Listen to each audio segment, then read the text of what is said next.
போரூருக்கு ஒரு விசேஷம். உங்கள் லலிதா ஜுவல்லரி நம்ம போரூருக்கு வந்தாச்சு. திறப்பு விழா சலுகை மார்க்கெட்டிலேயே குறைந்த சேதாரத்தில் மேலும் 1% குறைவு. அன்போட வரவேற்கிறேன். நீங்கள் தவறவிட்ட எபிசோடுகளை இப்பொழுதே காணுங்கள் உங்கள் tandivan.com மற்றும் tandivan யூடியூப் சேனலில்.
ராமகிருஷ்ணரே, மகாராஜா, வாழ்க்கையில ஒரு நண்பர் இருந்தா கூட அந்த நண்பர் உங்களை மாதிரி இருக்கணும்.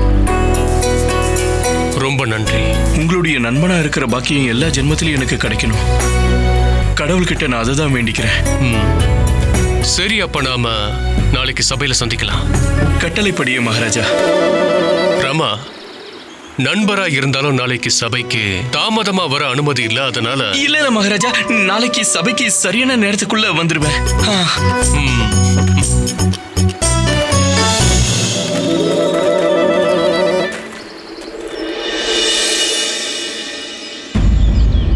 இன்னைக்கு உங்களுடைய லட்டுவோட சுவை ரொம்பவே பிரமாதமா இருக்கு.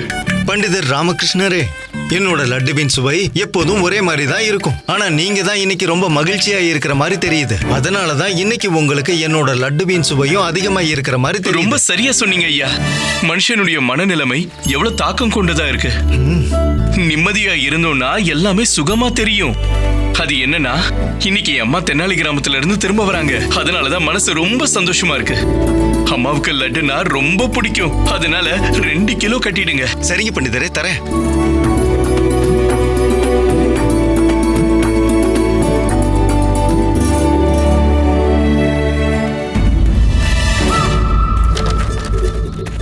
ஆவாசந்தர பாஸ்கஹ சமரச சர்வாத்மன போதக. அட, இது நான் மொழிபெயர்த்த கிரந்தம். இதை யார் பாடுறது? சோச்சஷம் ததாத்து சர்வ ஜனதா விவாஹி சித்தாஷ்டகம் அஸ்மசு பிரத்யேகஹ தஸ்ஸினியதே அதிபதா. இதுக்கான அர்த்தம் என்ன? அதாவது நாம தான் நம்மோட தலைவிதிக்கு அதிபதியாவும். மனுஷனால அவனோட பாக்கியத்தை உருவாக்கவும் முடியும், அதை அழிச்சுக்கவும் முடியும்.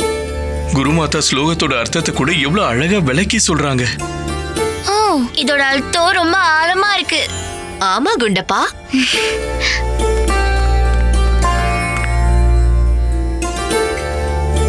அம்மா,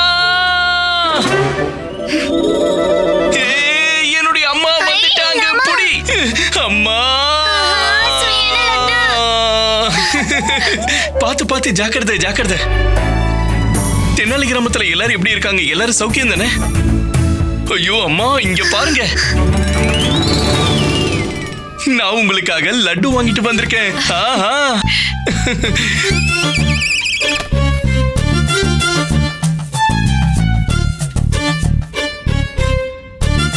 அம்மா கொடுங்க.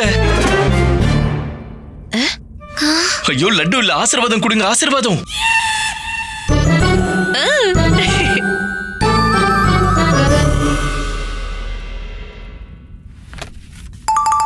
அம்மா, சாரதா எங்க போயிட்டாளா? எங்க போனா? அது சாரதாவோட பால்ய தோழிக்கு உடம்பு சரியில்லையா, அதனால தென்னாலிக்கு போயிருக்கா. அட மாமியார் மருமக, நீங்க 2 பேரும் என்ன பண்ணிட்டு இருக்கீங்க? ஒருத்தர் வந்தா இன்னொருத்தர் கிளம்பி போயிடுறீங்க. இப்பதான் நீங்க தென்னாலில இருந்து வந்தீங்க, அவ போயிட்டா. என்னம்மா? விடுங்க. அது சரி குருமாதா, சமஸ்கிருத மொழியை நீங்க உச்சரிக்கிறது ரொம்பவே தெளிவா இருக்கு. நன்றி பண்டிதர் ராமகிருஷ்ணரே. காலமான என்னோட அப்பா தான் எனக்கு இதெல்லாம் சொல்லி கொடுத்தாரு. அடடடடா, கண்டிப்பா ரொம்ப ஞானம் வாய்ந்தவரா இருந்திருப்பாரு. அவருக்கு என்னுடைய வணக்கங்கள். அம்மா, சரி, நான் இப்ப புறப்படுறேன். நான் வரேம்மா. புறப்படுறேன் பண்டித ராமகிருஷ்ணரே. போயிட்டு வாங்க குருமாதா. அம்மா, இவங்க ஏன் இங்க வந்திருந்தாங்க? ஏதாவது சாப்பிடலான்னு வந்தாங்களா? உங்க லட்டை எடுத்துட்டு போக வந்தாங்களா? ஓ, லட்டை திருட வந்திருக்காங்களா?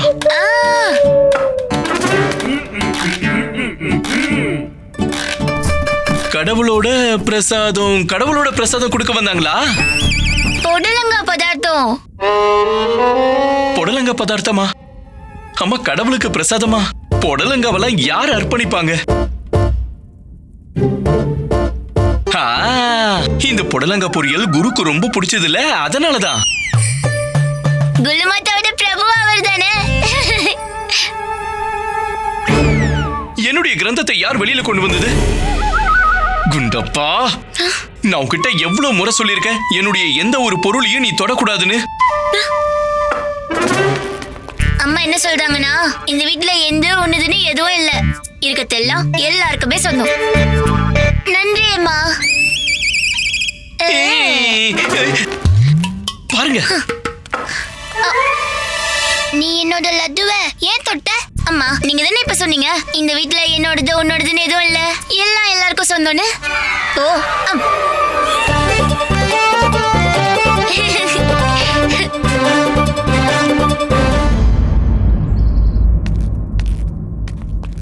மகாராஜா வாழ்க.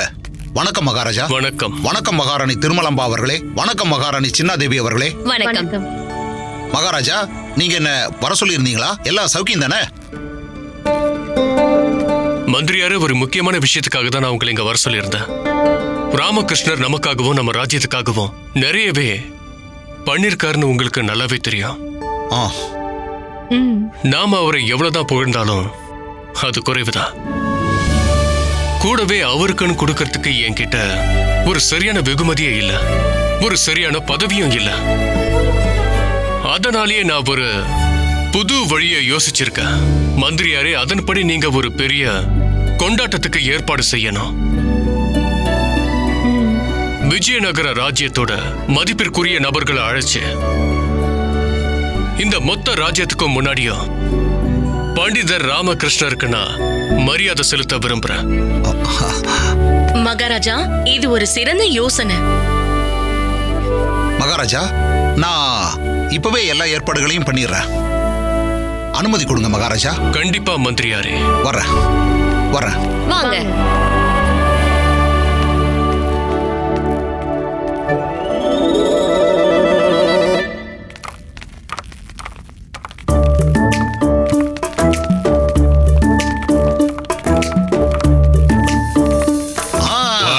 வாங்க மந்திரியாரே. வணக்கம். வணக்கம் குருவே. என்ன விஷயம் மந்திரியாரே? ஏதோ பரபரப்பு தெரியுதே. இல்ல, நான் மகாராஜாவோட கட்டளையை நிறைவேற்ற போறேன். அப்படி என்ன கட்டளை உங்களுக்கு இடப்பட்டிருக்கு?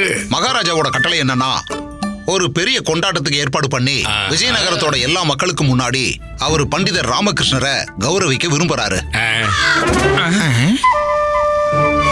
இன்னொரு முறை சொல்லுங்க. பண்டிதர் ராமகிருஷ்ணரை மகாராஜா கௌரவிக்க விரும்புறாரு. என்னத்துக்கு? அதுக்கான ஏற்பாடுகளை தான் நான் பண்ண போய்கிட்டு இருக்கேன். அப்புறம் குருவே, நீங்களும் உங்க குடும்பத்தோட இந்த விழாவுக்கு கண்டிப்பா வருகை தரணும்.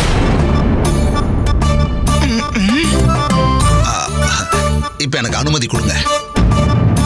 நான் வர்றேன் குருவே.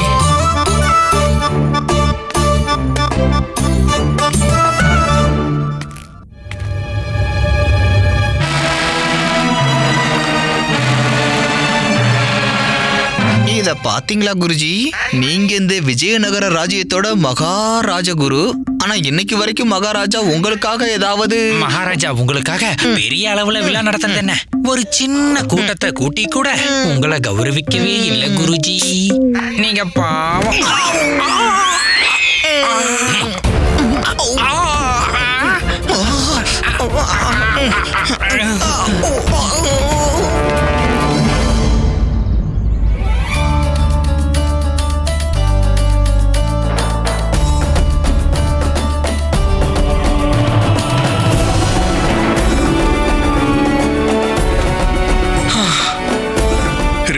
கிரந்தங்களையும் மொழிபெயர்த்தாச்சு. இப்ப நான் இதை சீக்கிரமா குரு கிட்ட கொண்டு போய் ஆகணும். அவர் என் மேல சந்தோஷமாவும் இருக்காரு. படிச்ச உடனே இதை அவர் ஏத்துப்பாரு.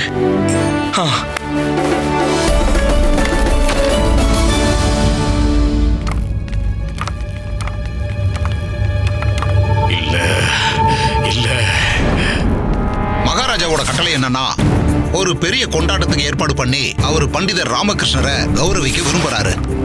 இது நடக்கவே கூடாது. எனக்கு இல்லாத அந்த பாராட்டு ராமகிருஷ்ணனுக்கு கிடைக்க விடவே கூடாது.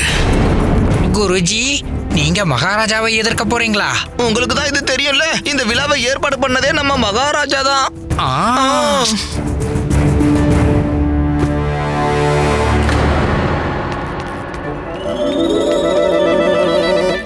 வணக்கம் குருவே. வணக்கம் தனிமணி. நான் வணக்கம் சொன்னேன். என்ன, எதுக்கு வந்திருக்கீங்க? குருவே, மகாராஜா கொடுத்த கிரந்தங்களை நான் மொழிபெயர்த்து கொண்டு வந்திருக்கேன். நீங்க ஒரே ஒரு முறை படிச்சு பார்த்துட்டீங்கன்னா போதும். உனக்கு கிடைக்க போற கௌரவத்தை நினைச்சு சந்தோஷப்படுறியா ராமகிருஷ்ணா? இப்பவே உனக்கு ஒரு பாடத்தை நடத்துறேன். நிச்சயமா நீங்க எழுதின கிரந்தத்தை சரிபார்க்கத்தானே நான் இருக்கேன். மகாராஜா என்னத்தானே உங்களோட வழிகாட்டியா நியமிச்சிருக்காரு. அந்த வகையில நான் உங்களோட அந்த மொழிபெயர்ப்பு கிரந்தத்தை சரிபார்க்காம அது முழுமையடைஞ்சதா அர்த்தமாகாதுங்கிறத புரிஞ்சுக்கோங்க, புரியுதா? அதனாலதான் இந்த கிரந்தங்களை நான் உங்ககிட்ட கொண்டு வந்திருக்கேன் குருவே. ரொம்ப நல்லது. உட்காருங்க. உட்கார்ந்து நிதானமா மொழிபெயர்ப்ப படிச்சு காட்டுங்க.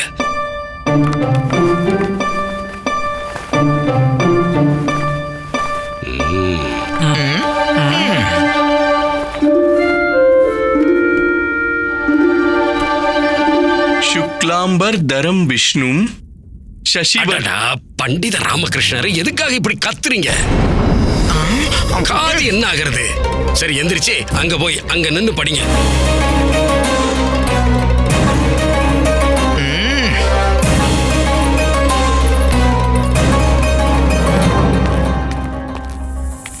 சுக்லாம்பர் தரம் விஷ்ணும் சசிவர். என்ன படிக்கிறீங்க பண்டித ராமகிருஷ்ணரை? ஒண்ணுமே கேட்கலையே. பண்டிதர் ராமகிருஷ்ணரே, அந்த கிரந்தத்தை நீங்க என்கிட்ட கொடுங்க. நான் படிச்சேன்னா அது சுவாமிக்கு கண்டிப்பா கேட்கும். கட்டளைப்படியே குருமாதா. இந்தாங்க.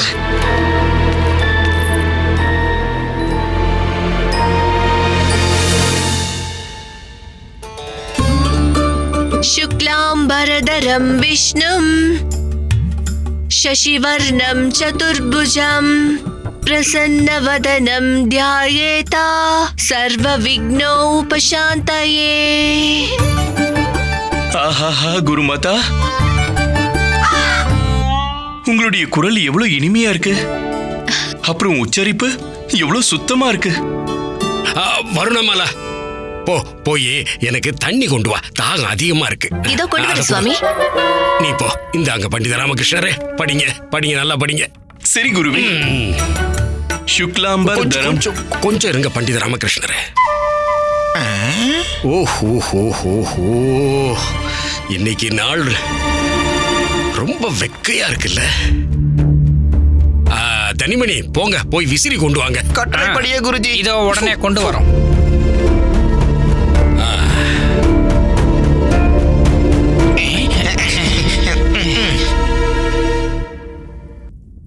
குருவே, இப்ப உங்களுடைய அனுமதி இருந்ததுன்னா நான் படிங்க படிங்க படிங்க. சுக்லாம்பர் தரம் விஷ்ணு. கொஞ்சம் இருங்க பண்டித ராமகிருஷ்ணர், இருங்க. எனக்கு என்னவோ கதவை யாரோ தட்டுற மாதிரியே இருக்க. எப்ப போய் பாருங்க.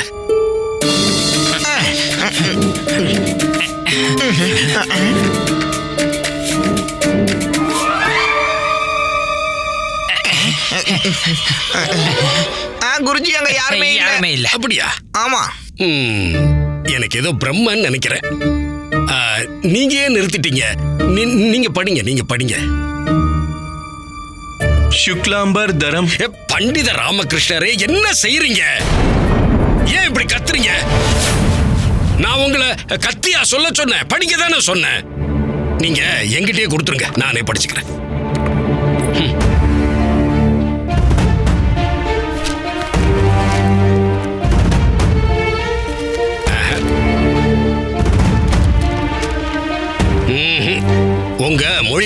தரம் ரொம்ப குறைவா இருக்கு. இதை அனுமதிச்சா நல்லா இருக்காது. குருவே, நீங்க இதை முழுசா படிக்கவே இல்ல. நீங்க ஒரு மகான் சுவாமி, பெரிய மகான்.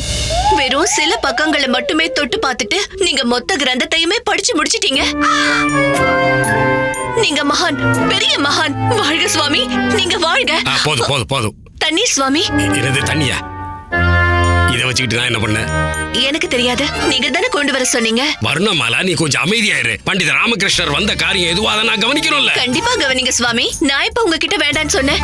ஆனா எனக்கு சொல்லுங்க, நான் இந்த தண்ணியை என்ன பண்ண? என்ன தண்ணி தண்ணி தண்ணி தண்ணி தண்ணி? இந்த தண்ணியை என் தலையில ஊத்து. இந்த இதை நீயே படிப்பா. கட்டளைப்படியே சுவாமி.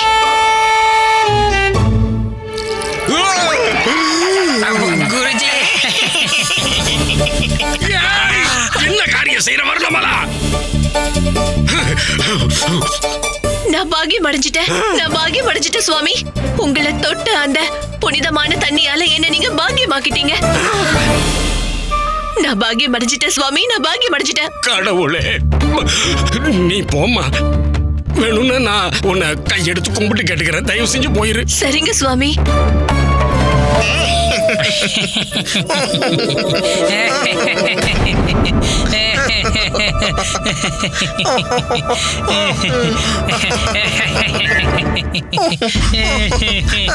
பண்டித ராமகிருஷ்ணர், மகாராஜா உங்களுக்கு என்ன வழிகாட்டியா நியமிச்சிருக்காரு. உங்களோட இந்த மொழிபெயர்ப்புல நிறைய பிழைகள் இருக்கு. இதை மட்டும் மகாராஜா படிச்சா உங்களோட சேர்த்து எனக்கும் தண்டனை கிடைக்கும். அதை ஏத்துக்கிறதுக்கு நான் தயாரா இல்ல.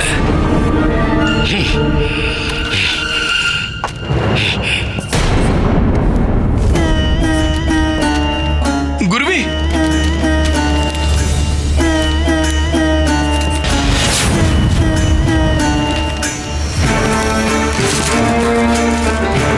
குருவே,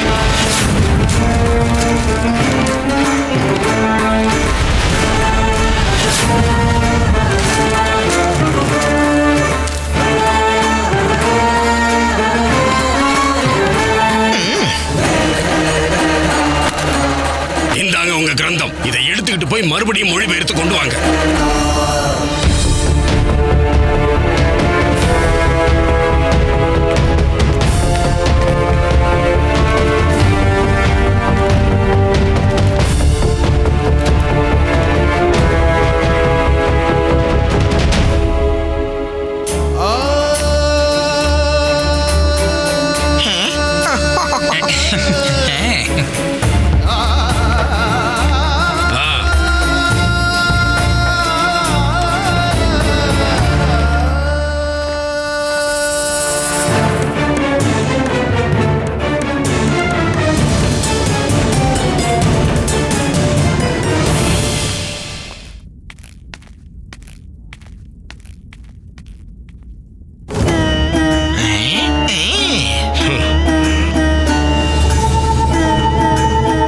பார்க்கத்தான் போற பண்டித ராமகிருஷ்ணா, இன்னும் என்னெல்லாம் நடக்க போகுதுன்னு.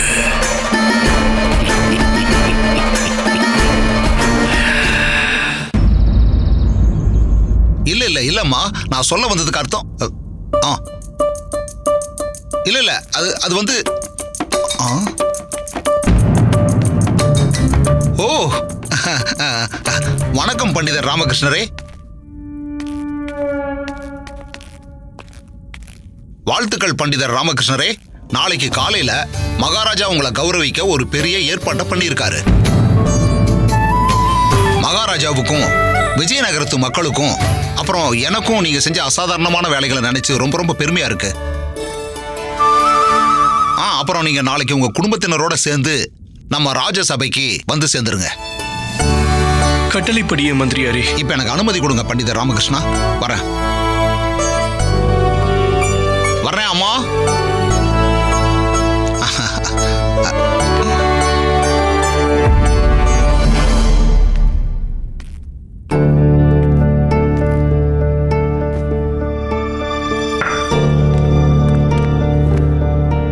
அம்மா, குரு நான் மொழிபெயர்த்த கிரந்தங்கள் எல்லாம் ஏற்க மறுத்துட்டாரு. நாளையோட கிரந்தங்களை மொழிபெயர்க்க மகாராஜா கொடுத்த அவகாசம் முடிய போகுது.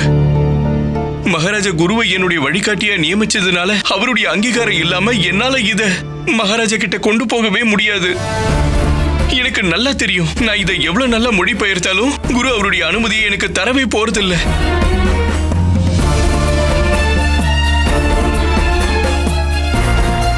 என்ன? சரி,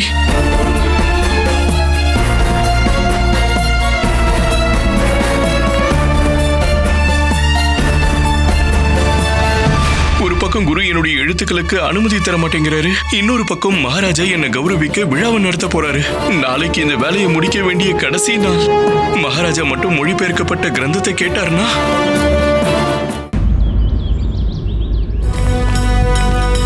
வணக்கம் மகாராஜா. வணக்கம் ராஜகுருவே. பக்கத்து ராஜ்யத்திலிருந்து வந்திருக்கிற மதிப்பிற்குரிய ஆச்சாரியார்களே, விஜயநகர ராஜ்யத்தோட விசேஷ விருந்தாளிகளே, அரசவையோரே மற்றும் ராஜ்ய குடிமக்களே, உங்க எல்லாரையும் நான் மனதார வரவேற்கிறேன். இன்னைக்கு நான் ரொம்பவே கௌரவமா இருக்கிற மாதிரி உணர்றேன். அதனாலதான் நான் இந்த கொண்டாட்டத்துக்கு ஏற்பாடு பண்ணிருக்கேன். இங்க வந்திருக்கிற எல்லாருக்கும் என்னோட வணக்கத்தை தெரிவிச்சுக்கிறேன். நீங்க எல்லாரும் இங்க வந்ததுக்கு நன்றிகளையும் தெரிவிச்சுக்கிறேன். நீங்க உங்க இடத்துல போய் உட்காரலாம்.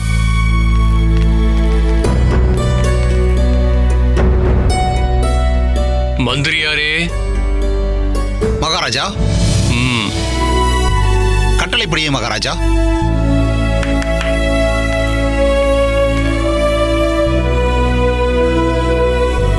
சேவகரே, பண்டித ராமகிருஷ்ணரை கௌரவிக்கிறதுக்காக வழங்க போற இந்த பதக்கத்தை எல்லாருக்கும் காட்டுங்க.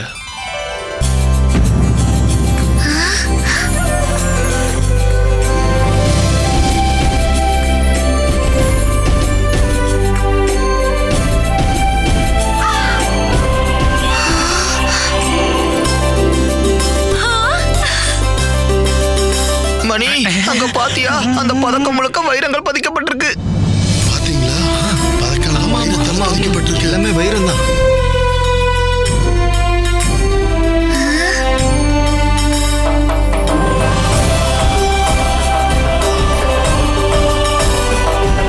பண்டித ராமகிருஷ்ணரே. மகாராஜா வாங்க.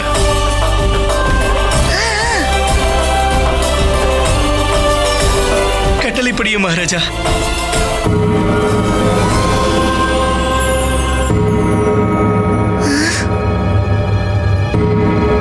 சேவகரே. மந்திரியாரே. யாரு மணி அடிச்சாங்களோ அவங்க கிட்ட இன்னைக்கு ராஜசபையில விழா நடக்குதுன்னு சொல்லுங்க. அவங்களோட பிரச்சனை என்ன ஏதுங்கிறத நாளைக்கு வந்து பார்க்க சொல்லுங்க. உத்தரவு. நில்லுங்க. அவங்க யாரா இருந்தாலும் உடனே உள்ள வர சொல்லுங்க. ஆனா மகாராஜா, இன்னைக்கு நம்ம நிகழ்ச்சி. மந்திரியாரே, என் ராஜ்ய மக்களோட பிரச்சனையை தீர்த்து வைக்கிறது ஒரு அரசனா என்னோட கடமையும் கூட. உண்மை. இந்த விழாவோட சந்தோஷத்துல என்னால என் கடமையை விட்டு விலக முடியாது மந்திரியாரே. எனக்கு புரியுது மகாராஜா.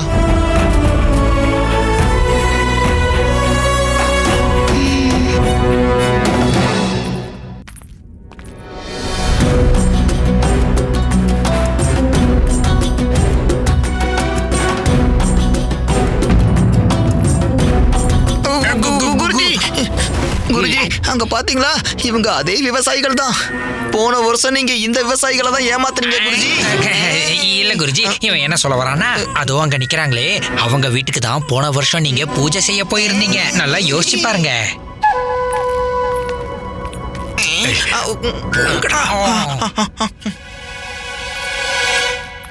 வணக்கம் மகாராஜா. மகாராஜா, என்னோட பேர் விஷ்ணுராமன். நான் இந்த நேரத்துல இங்க வந்து இந்த சபையில தடங்களை ஏற்படுத்தினதுக்கு என்ன மன்னிச்சிருங்க. ஆனா மகாராஜா, கௌரவத்துக்கு தகுதியானவர் தான் இங்க கௌரவிக்கப்படணும்.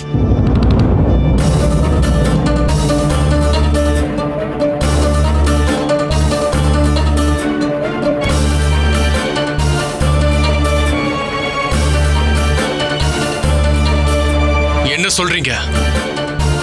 பண்டிதர் ராமகிருஷ்ணரோட தகுதியை பத்தி கேள்வி எழுப்புறதுக்கு உங்களுக்கு யார் அதிகாரம் கொடுத்தது? இதோ இங்க இருக்காரே பண்டிதர் ராமகிருஷ்ணர் தான் மகாராஜா.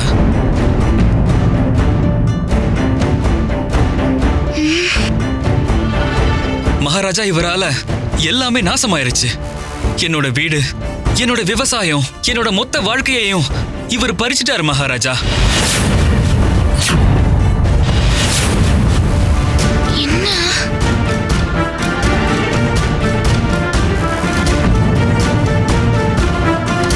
தயவு செஞ்சு என்ன நடந்ததுன்னு தெளிவா சொல்லுங்க. மகாராஜா, பண்டிதர் ராமகிருஷ்ணர் என் மனைவியோட புத்தியை மழுங்கடிச்சிட்டாரு.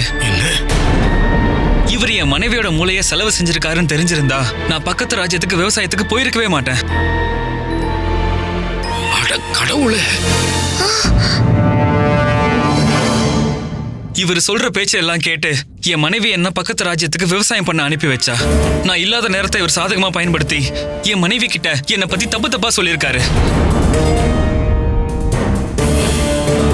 இப்ப நான் திரும்பி வந்துட்டேன் மகாராஜா. ஆனா என்னோட மனைவி என் விவசாயத்தை என்கிட்ட திருப்பி கொடுக்கறதுக்கு ஏன் மறுக்கிறான்னு தெரியல. தேவி, உங்களோட கணவர் சொல்றது எல்லாமே உண்மையா?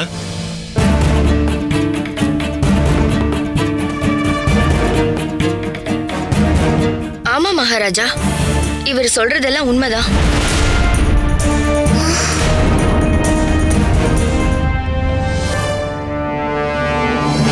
ஆனா என் பக்கமும் ஒரு நியாயம் இருக்கு. இவரோட விவசாயத்தை என்னோட கட்டுப்பாட்டுக்கு கொண்டு வந்ததுக்கு பின்னாடி ஒரு உண்மை ஒளிஞ்சிருக்கு மகாராஜா. என்னோட கணவருக்கு எதிராவே நான் செயல்படுறேன்னு சொல்ற குற்றச்சாட்டுக்கு பின்னாடி இருக்கிற வலியின் உண்மை.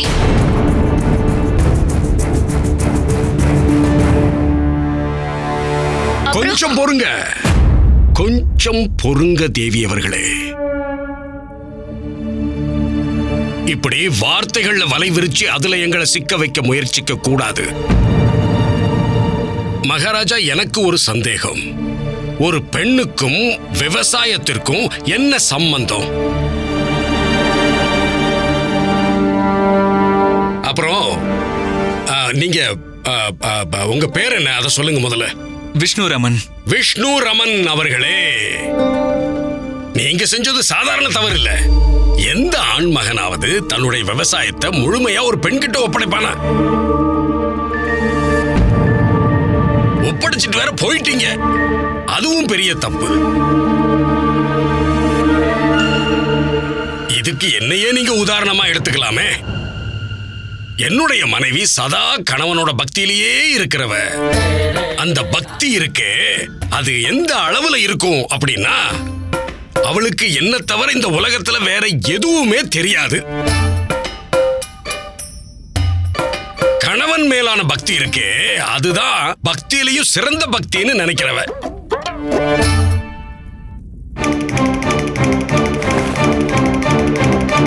பண்டிதர் ராமகிருஷ்ணரே. மகாராஜா, என்ன நடந்ததுன்னா, விஷ்ணு ரமணையா அவருடைய கணக்கு வழக்குகள்ல எப்பவும் நஷ்டத்தை மட்டும்தான் எழுதியிருக்காரு. அவரே அவரை திவாலானதா அறிவிக்க இருந்தாரு.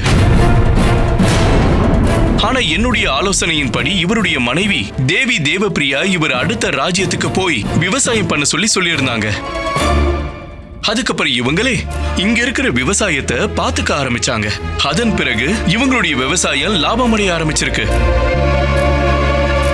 மகாராஜா, இப்படிப்பட்ட அறிவுரையை வழங்குறதுக்கு முன்னாடி எனக்கு இருந்த நோக்கமே, இந்த விஷ்ணுரமன் அவர்கள் திரும்பி வந்து அவருடைய விவசாயம் செழிப்பா இருக்கிறத பார்க்கும்போது இவருக்கு அவருடைய தப்பு புரியும்னு நான் நினைச்சேன். அந்த தவறுகளை திருத்திக்க இவர் முயற்சி பண்ணுவாருன்னு நினைச்சேன். அவ்வளவுதான்.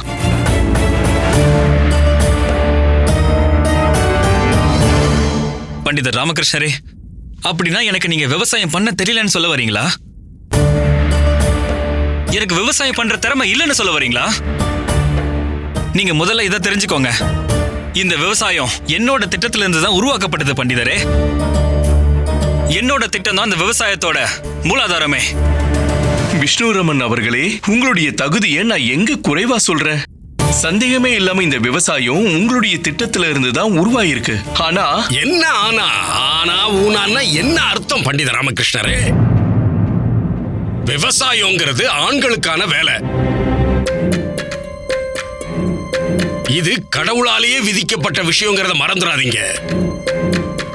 விதி மீறல் அப்படிங்கிறது அழிவை தரக்கூடியது. அது தெரியலையா உங்களுக்கு?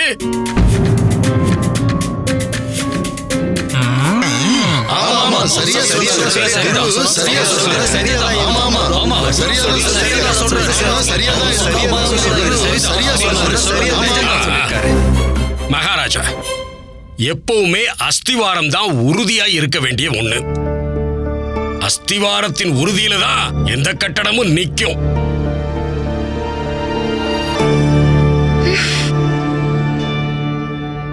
மகாராஜா, இந்த அஸ்திவாரம் இருக்கு. அது என்ன? குருஜி, விஷயத்துக்கு வாங்க. எப்பவும் சம்பந்தம் இல்லாமலே பேசுறீங்க. மகாராஜா, இந்த பெண்ணோட செய்கை நம்ம பாரம்பரியத்துக்கு விரோதமானது. நம்முடைய பாரம்பரியப்படி வாழ்வாதாரத்திற்கு ஏற்பாடு செய்ய வேண்டியது ஆண்களோட கடமை. அது பெண்களுக்கான வேலையே இல்லை. வீட்டுல எத்தனையோ வேலை இருக்கு. வீட்டை கவனிக்கணுமே, அடுப்பு ஏத்தணும், சமைக்கணும், குழந்தை குட்டிகளை கவனிக்கணும். இதை ஒரு ஆண்மகன் உட்கார்ந்து செய்ய முடியுங்களா? சொல்லுங்களேன். அவ்வளவு ஏன் சாஸ்திரமும் இதைத்தான் சொல்லுது. இந்த மாதிரி சமுதாய விதிமுறைகளை மாத்த முயற்சி செஞ்சா சமுதாயம் கெட்டு போயிடும். ஆமாமா, குரு சரியா தான் சொல்லிருக்காரு.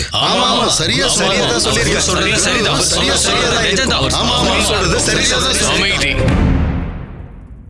இங்க பாருங்க, இந்த விவசாயத்தை கண்டிப்பா நீங்க தான் ஆரம்பிச்சிருப்பீங்க. ஆனா நீங்க இங்க இல்லாத நேரத்துல உங்களோட மனைவி திவாலானதுக்கு அப்புறமும் கூட விவசாயம் பண்ணி வளர்ச்சியை கொண்டு வந்திருக்காங்க.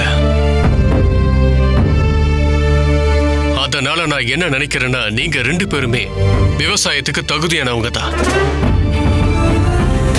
அதனால இந்த விவசாயத்தை நீங்க 2 பேரும் ஒன்னா சேர்ந்து தான் பாத்துக்கணும்.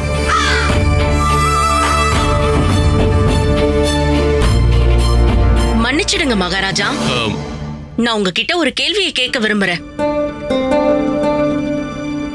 கண்டிப்பா மகாராணி சின்னாதேவி, கேளுங்க. ஒரு பெண் தான் தன்னுடைய குழந்தைகளை பெத்தெடுக்கிறாங்க.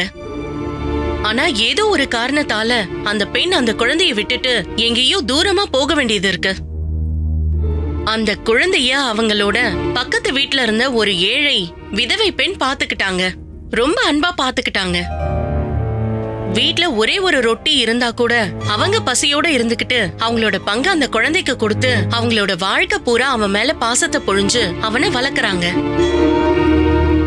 ஆனா அப்புறம் திடீர்னு ஒரு நாள், சில வருடங்களுக்கு பிறகு அந்த குழந்தைய பெத்தெடுத்த தாய் திரும்பி வராங்க. அந்த குழந்தை அவங்களுக்கு தான் சொந்தம்னு சொல்றாங்க. அவனை கூட கூட்டிட்டு போய் ஆகணும்னு அடம் பிடிக்கிறாங்க. இது நியாயமானதா மகாராஜா?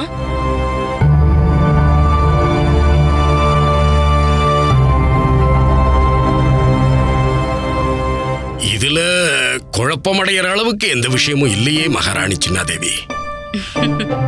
ஒரு குழந்தைய பெத்துக்கிற தாயை விட அந்த குழந்தைய எந்த தாய் வளர்க்கிறாளோ அவளுக்கு தான் உரிமை அதிகம். இது உலகறிஞ்ச விஷயமாச்சே. இப்போ இந்த விஷயத்துக்கும் விஷ்ணுராமன் விஷயத்திற்கும் என்ன சம்பந்தம் இருக்க முடியும்? குழந்தைய பெத்தெடுத்த தாய் விஷ்ணுராமன் அவர்கள். குழந்தையா பிறந்தது இவங்களுடைய விவசாயம். அந்த குழந்தைய வளர்த்து ஆளாக்குன தாய் தான் இவருடைய மனைவி தேவி தேவப்பிரியா.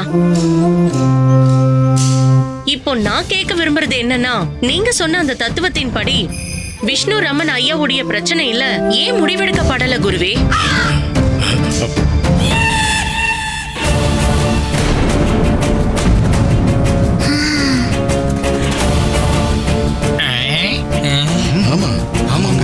சரியான கேள்விதான் கேட்டிருக்காங்க. அது மகாராஜா, விஷ்ணுராமன் ஐயா விவசாயத்துக்கான அஸ்திவாரத்தை கண்டிப்பா போட்டிருக்கலாம். ஆனா விவசாயம் நஷ்டத்துல இருந்தது. தேவி தேவப்பிரியா தான் அந்த விவசாயத்தை அவங்களோட திறமையால திகழ வச்சிருக்காங்க. என்ன பொறுத்த வரைக்கும் விஷ்ணுராமன் ஐயா வெறும் திட்டங்களை மட்டும்தான் வகுக்கணும். ஆனா விவசாயத்தின் முழு கட்டுப்பாடும் தேவி தேவப்பிரியா கையில தான் இருக்கணும்.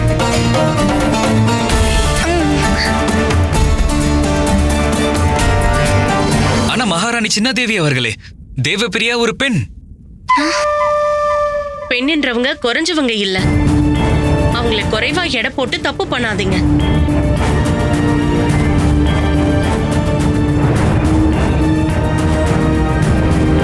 பிரசவ நேரத்துல ஒரு பெண் அளவுக்கு அதிகமான வலியை தாங்குவா.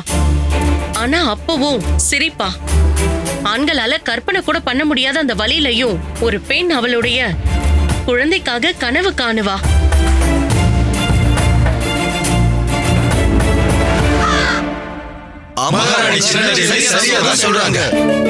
அற்புத மகாராணி சின்னாதேவி, நீங்க சொன்ன விஷயத்தை நானும் ஏத்துக்கிறேன்.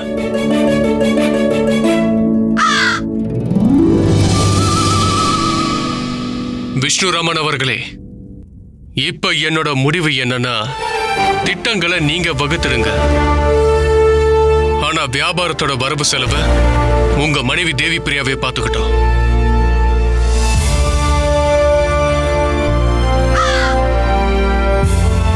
உங்க கட்டளைப்படியே நடந்துக்கிற மகாராஜா. மகாராணி சின்னாதேவியோட வார்த்தைகள் எனக்கு உணர வச்சிருச்சு. ஒரு ஆணோட வாழ்க்கையில பெண்ணுக்கான பங்கு எவ்வளவு முக்கியம்னு எனக்கு புரிஞ்சிருச்சு. ஆனா மகாராஜா, எனக்கு இப்போ உங்ககிட்ட ஒரு கேள்வி கேட்கணும்னு தோணுது. இதே முக்கியத்துவம் ராணி சின்னாதேவிக்கும் ராணி திருமலம்பாவுக்கும் கிடைக்குமா மகாராஜா? அவங்க உங்களுடைய வேலையான ராஜ பதவியை சமாளிப்பாங்களா?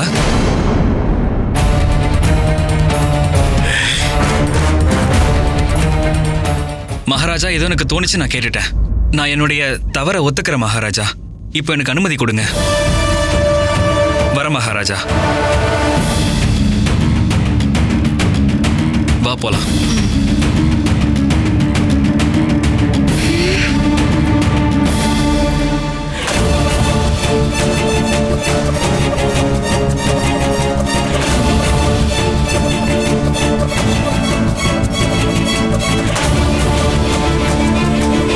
மந்திரியாரு, ஏதாவது பண்ணுங்க. மகாராஜா உறைஞ்சு போயிட்டாரு. சரி.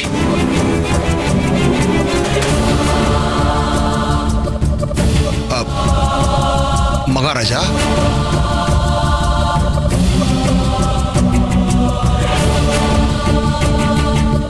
மகாராஜா, ஒரு வித்வானை கௌரவிக்கும் போது மற்ற வித்வான்கள் இங்க இருக்க வேண்டியது ரொம்பவே அவசியம்.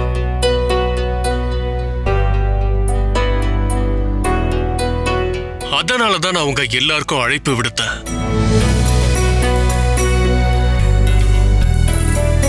பண்டிதர் ராமகிருஷ்ணர் நம்ம ராஜ்யத்தோட முக்கியமான பொக்கிஷம். அவரோட புத்திசாலித்தனத்தால பல முறை நம்மளையும் நம்ம ராஜ்யத்தையும் ஆபத்துல இருந்து காப்பாத்திருக்காரு. அதனாலதான் இன்னைக்கான இந்த விழாவை பண்டிதர் ராமகிருஷ்ணரை கௌரவிக்கிறதுக்காக ஏற்பாடு பண்ணிருக்கேன்.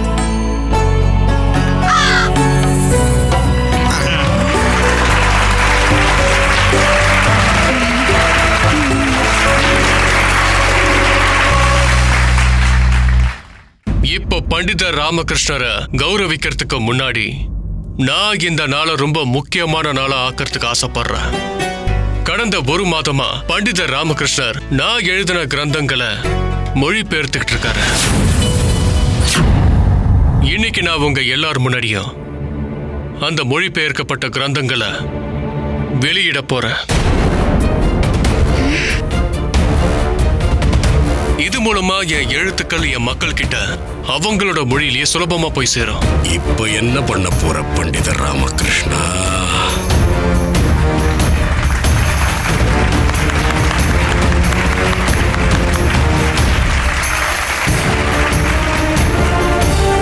லாமா, நான் வேணா வயல வரிக்கிற மாதிரி நடிக்கவா?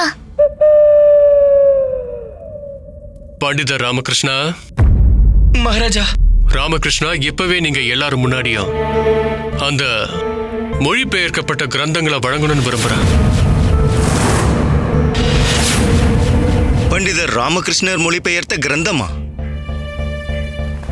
கண்டிப்பா அது உணர்ச்சி பூர்வமாவும் சுவாரஸ்யமானதாவும் இருக்கும். நாங்க மகாராஜா எழுதுன பண்டிதர் ராமகிருஷ்ணர் மொழிபெயர்த்த கிரந்தங்களை கேட்கறதுக்காக ரொம்ப ஆர்வமா இருக்கும். இங்க எனக்கு இருக்கிற ஆவல் வேற யாருக்கும் இருக்காது. சீக்கிரமே பண்டிதர் ராமகிருஷ்ணர் மொழிபெயர்க்கப்பட்ட கிரந்தங்களால உங்க எல்லாரையும் மகிழ்ச்சி அடைய செய்வார். கொடுங்க பண்டித ராமகிருஷ்ணரே, கிரந்தத்தை கொண்டு வந்து கொடுங்க. பண்டித ராமகிருஷ்ணரே, மன்னிச்சிடுங்க மகாராஜா, நான் மொழிபெயர்க்கிற வேலையை என்னால இன்னும் முடிக்க முடியல.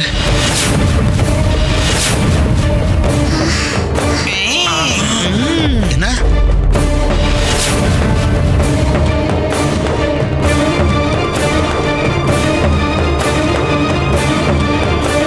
போரூருக்கு ஒரு விசேஷம். உங்கள் லலிதா ஜுவல்லரி நம்ம போரூருக்கு வந்தாச்சு. திறப்பு விழா சலுகை மார்க்கெட்டிலேயே குறைந்த சேதாரத்தில் மேலும் 1% குறைவு. அன்போட வரவேற்கிறேன். Catch us on TV, Tandivan.com, Facebook and YouTube.